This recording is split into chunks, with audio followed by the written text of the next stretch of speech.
are the actions that individuals can do right now?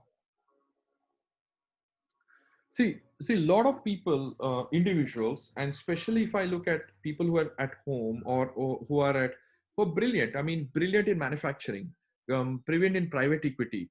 I think this is the time for the middle class and above middle class in countries like ours to come on to turn on their mind and say, can my thinking become a little more inclusive? Why? One is forget why COVID has happened. Why is that the migrants had to go back? Why is that? The what will happen to the poor? Is any of my experience of what I'm doing in the, say I'm a brilliant operations guy, I'm a brilliant finance guy, I have different expertise, how can my expertise be of any use for any of one of them? This is, I think, a time for some of them, or quite a few of them, to open up their mind. And when the lockdown actually closes down, they suddenly go back to their offices and start thinking whether the driver could also be an innovator. The cook in the kitchen could have been an entrepreneur, right? Start inclusively, the thinking process becomes very inclusive. I think individuals now need to broaden, saying that we cannot live in a society like this, which has, forget the disease, has clearly shown the gap that what the rich are facing, what the middle class are facing, and what the poor are facing. And as individual, I think we need to, like, what role can I play? And I'm not interested in monies. I'm not saying that, I'm just saying, I made money, can I donate? Because that's escapism. I really am not interested in your money. I'm interested is, are you more useful than your money, right? Money is the easiest thing to give.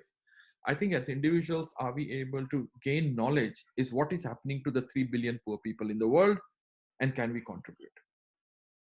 That is a very difficult question to answer.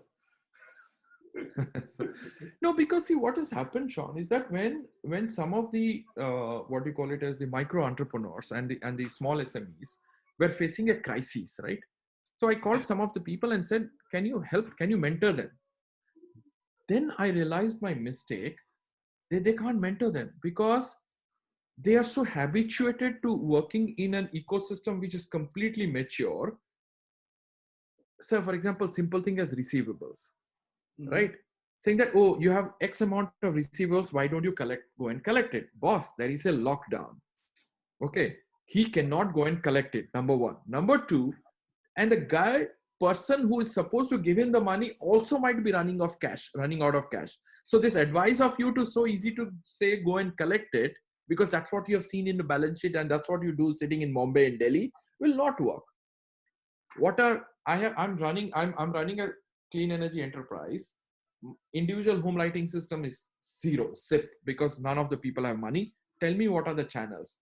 The best of the impact investors in Bombay and Delhi do not have an answer. Sean, the biggest challenge that we have faced is lack of crisis managers. Lack of mentors during this period has been such stark, saying that the most educated people cannot be mentors here because they have no idea about what the channels in the underserved areas is. And so it's all very much advice on a boardrooms and all. But when it say, boss, this is the time, if you give an advice, this guy might live today, tomorrow, and you'll get your results in 48 hours or 72 hours, that this guy might collapse.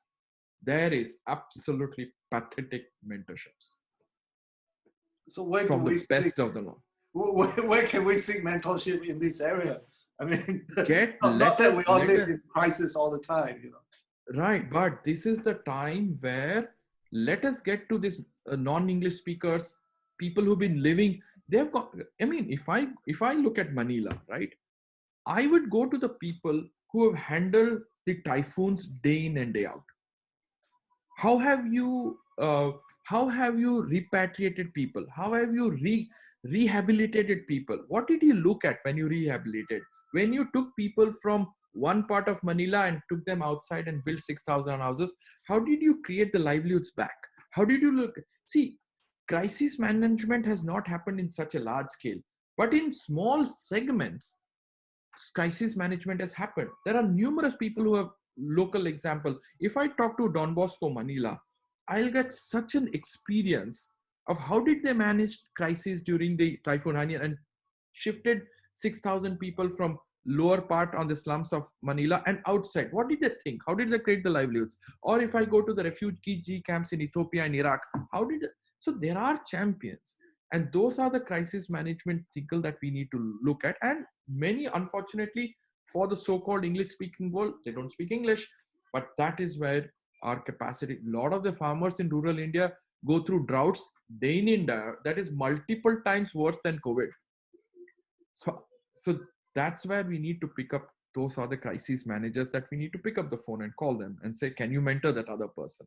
So it's time for the third world country to teach the first world country. And not even first world country, Sean. I think the poor will teach the rich of the world, whether it's Bombay, Delhi, or Washington. So I'm breaking the developed part of the world and developing part of the world into two beds. India and Philippines are like a paradox. We have an overdeveloped and an underdeveloped part. So, and we are saying that the developed part of Philippines and developed part of India and developed part of Paris will actually learn from the underdeveloped part. So it's a time for the underdogs. Yes, and also see, in countries like ours, we always enjoyed the subsidies of the poor. The poor subsidized our living, right? If you look at the labor force, the hospitality labor force of Philippines has been subsidizing the world. Right. Because they allow us. They're not paid. Yeah, they're not paid market salaries. Right, there are so many. I mean, can you imagine if some of the poor Filipino who go to either Singapore and Edinburgh, what is that? They are subsidizing us so that we can live, and they are sacrificing their complete social sustainability, complete. Right? And Singapore, Singapore is paying a price right now, very heavy price. Absolutely. Because the people, the labor worker, are contracting it in bulk amount. No, one is Singapore, but also how India and Philippines should create that. How do we create equal opportunity for them? Need not go out, because the thing is that why should they see? We all go out by choice, and they go out by force because they have living. I think we need to create appropriate systems in our own country and opportunities for them to flourish. See, my question for me, whether the maid servants or hospitality sector front desk in hotels, yes, they're good job. But did we give them a chance to be an innovator and entrepreneur? Innovator, can you go and innovate an entrepreneur? No, we never gave them chance. We created the skill sets, said that let us skill them. Why do we use the poor for skill sets and for the rich to be innovating? So that's where I believe that we've got a distortion in the way we look at people. And, I also watched in another video about how it doesn't matter what degree you have in Celco, it's the merit, the experience that counts. And that is totally revolutionary. I have not heard of any company that practices that. No, see, the thing is that it's again, the degrees are all man-made to create a different type of hierarchy, right? In a sense that just because somebody had the time to go through it, and if you and me did a PhD on millets or say anything else or rice, we will be called an expert. But a Filipino farmer who's been doing rice for 40 years will never be called an expert because he or she does not have a PhD. So I think it's just a piece of paper that we carry, and it's a racism of a different manner, right? It's an intellectual racism. So I think we need to You're turning the value chain in our mind upside down, so to speak. No.